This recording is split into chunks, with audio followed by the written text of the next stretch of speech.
আসসালামু আলাইকুম প্রিয় এসপিসি সদস্যবৃন্দ। আশা করি আপনারা সবাই ভালো আছেন।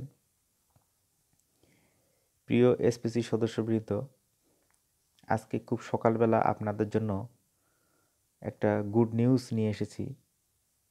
আর সেটা হলো, আজ আদালতের রায় প্রকাশ হতে চলছে। অর্থাৎ আজকে রবিবার আদালতের রায় কিন্তু আজকে পড়েছে। তো ভিউয়ার্স, আজ রবিবার আলামিন প্রধান স্যারের আদালতের রায়ের তারিখের মধ্যেই হতে চলছে একটা ঐতিহাসিক রায়। সেজন্য আপনারা বেশি বেশি দোয়া করবেন, কারণ আলামিন স্যার ছাড়া পেলে এসপিসি আবার তার নিজ মহিমায় ফিরে আসবে। আমরা যারা কম বেশি ইনভেস্ট করেছি তারা শান্তিতে ঘুমাতে পারবো। আজকে শুধু এই খবরটি দেওয়ার জন্যই ভিডিওটি আপনাদের মাঝে শেয়ার করলাম। আমাকে অযথা ভুল বুঝে গালাগালি করবেন না। নিচের কমেন্ট বক্সে মন খুলে আল্লাহর কাছে দোয়া প্রার্থনা করুন।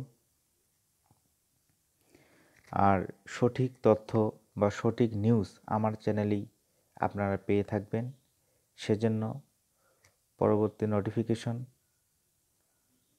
বা পরবর্তী ভিডিওতে আমি আজকে রায়ের মামলায় কি হলো তা বিস্তারিত বলার জন্য চেষ্টা করব। সেজন্য পরবর্তী ভিডিও পেতে চ্যানেলটি সাবস্ক্রাইব করে পাশের বেল আইকনটি অন করে দিন, যাতে করে সাথে সাথে নোটিফিকেশন আপনাদের কাছে চলে আসে। সবাই ভালো থাকবেন আর বেশি বেশি করে আল্লাহর কাছে প্রার্থনা করুন যেন মামলার রায় আমাদের পক্ষে আসে এবং আলামিন স্যার ছাড়া পায়। এসপিসি আবার চালু হোক। জয় হোক এসপিসির। সবাইকে ধন্যবাদ। আসসালামু আলাইকুম। এখন সময় সকাল